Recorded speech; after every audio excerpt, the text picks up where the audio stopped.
बिस्मिल्लाहिर्रहमानिर्रहीम। ऑक्सीडेशन और reduction opposite reactions हैं जो इकट्ठे होते हैं। यही वजह है कि हम उन्हें रिडॉक्स रिएक्शंस कहते हैं। रिडक्शन से रेड और ऑक्सीडेशन से ऑक्स। रिडॉक्स रिएक्शंस के बारे में और जानने के लिए हम कुछ एग्जांपल्स कंसीडर करते हैं। पहले रिएक्शन में सोडियम एक इलेक्ट्रॉन लूज करने के बाद सोडियम आयन बना रहा है, जबकि क्लोरीन 2 इलेक्ट्रॉन गेन करने के बाद क्लोराइड आयंस बना रही है। पहले रिएक्शन को हम ऑक्सीडेशन रिएक्शन कहते हैं। इसकी 2 रीजंस हैं। एक तो ये कि यहाँ पर इलेक्ट्रॉन लूज हो रहा है and loss of electron is called oxidation. और दूसरी रीज़न ये है कि सोडियम की ऑक्सीडेशन स्टेट 0 से +1 में जा रही है। This is the free state of sodium. Free state में एलिमेंट्स की ऑक्सीडेशन स्टेट हमेशा 0 होती है। Similarly this one is also the free state of chlorine. ये 0 है। क्लोरीन 2 इलेक्ट्रॉन गेन कर रही है and gain of electrons is called reduction. और सेकेंडली क्लोरीन की ऑक्सीडेशन स्टेट 0 से -1 में जा रही है, यानी कि डिक्रीज हो रही है। A decrease in oxidation state refers to reduction. चूंकि ये रिएक्शंस इकट्ठे होते हैं इसलिए हम उनको इस तरह से लिखेंगे। अब हम कुछ और एग्जांपल्स कंसीडर करते हैं। रिएक्शन 3 में कार्बन कॉपर ऑक्साइड के साथ रिएक्ट करके कार्बन डाइऑक्साइड और कॉपर मेटल बना रहा है। यहाँ पर कार्बन ने ऑक्सीजन को गेन किया, इसलिए हम कहते हैं कि कार्बन की ऑक्सीडेशन हो रही है, जबकि कॉपर ने ऑक्सीजन को लूज किया, इसलिए हम कहते हैं कि कॉपर की रिडक्शन हो रही है।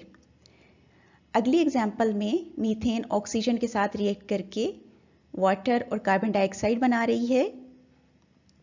इस केस में कार्बन ने अपने चारों हाइड्रोजन लूज कर दिए, इसलिए इसकी ऑक्सीडेशन हो रही है, जबकि ऑक्सीजन ने हाइड्रोजन गेन कर लिए, इसलिए ऑक्सीजन की रिडक्शन हो रही है। ये दोनों रिएक्शन साइमल्टेनियसली हो रहे हैं दोनों केसेस में। अब हम इस पोजीशन में आ गए हैं कि ऑक्सीडेशन और रिडक्शन रिएक्शंस को डिफाइन कर सकें। हमारे पास इनकी 4 डेफिनेशंस आ गई हैं, which are exactly opposite to each other. Oxidation refers to loss of electrons, while reduction refers to gain of electrons. Oxidation refers to increase in oxidation state, while reduction refers to decrease in oxidation state. Oxidation refers to gain of oxygen, while reduction refers to loss of oxygen. And oxidation refers to loss of hydrogen, while reduction refers to gain of hydrogen. Organic compounds covalent bond बनाते हैं, इसीलिए इनमें हम loss of electrons या gain of electrons की terms में oxidation या reduction reactions को डिफाइन नहीं करते। हम इनको थोड़ा सा डिफरेंट तरीके से डिफाइन करेंगे, लेकिन एक चीज़ बेटा याद रखिएगा कि in case of organic chemistry we focus on organic compounds only, और हम उनके रेफरेंस से देखते हैं कि whether oxidation is taking place और reduction is taking place, but both reactions take place simultaneously. हम ऑर्गेनिक केमिस्ट्री में ऑक्सीडेशन को किस तरह से डिफाइन करते हैं? अगर कार्बन ज़्यादा इलेक्ट्रोनेगेटिव एलिमेंट्स जैसा कि ऑक्सीजन है उसके साथ बॉन्ड बनाए तो हम कहते हैं कि उसकी ऑक्सीडेशन हो गई, जबकि अगर वो लेस इलेक्ट्रोनेगेटिव एलिमेंट्स जैसा कि हाइड्रोजन है उसके साथ बॉन्ड बनाए तो हम कहते हैं कि रिडक्शन हो गई। तमाम कंबस्टन रिएक्शन ऑक्सीडेशन रिएक्शंस होते हैं क्योंकि उन तमाम में कार्बन ऑक्सीजन बॉन्ड्स बनते हैं। मिसाल के तौर पे हम पेंटेन की कंबस्टन को जब कंसीडर करते हैं तो रिजल्ट के तौर पे हमारे पास कार्बन डाइऑक्साइड और वाटर आ जाते हैं। यहाँ पर कार्बन हाइड्रोजन बॉन्ड्स टूटे और कार्बन ऑक्सीजन बॉन्ड्स बन गए, therefore it is an example of oxidation reaction. अगली एग्जाम्पल है हमारे पास अल्कोहल की ऑक्सीडेशन से। इसके लिए हम जो पेयर यूज करते हैं in order to produce this oxygen which is atomic oxygen, that is acidified potassium dichromate. यहाँ पर बेसिकली क्या हो रहा है, this carbon atom is losing 2 hydrogen atoms and is making bonds with oxygen, therefore this reaction is oxidation reaction. Further oxidation of this product which is aldehyde gives carboxylic acid.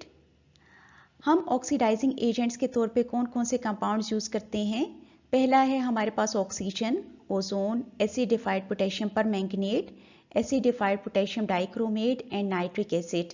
It can be dilute or concentrated depending upon the reactants. अगर oxidation मुश्किल हो then concentrated nitric acid will be used, otherwise dilute nitric acid will be used. अब हम कुछ reduction reactions को consider करते हैं. पहला रिएक्शन हमारे पास कहलाता है क्लेमेंसन रिडक्शन, जिसमें कार्बोनाइल कंपाउंड्स की रिडक्शन से हमारे पास एल्केन्स आ जाती हैं.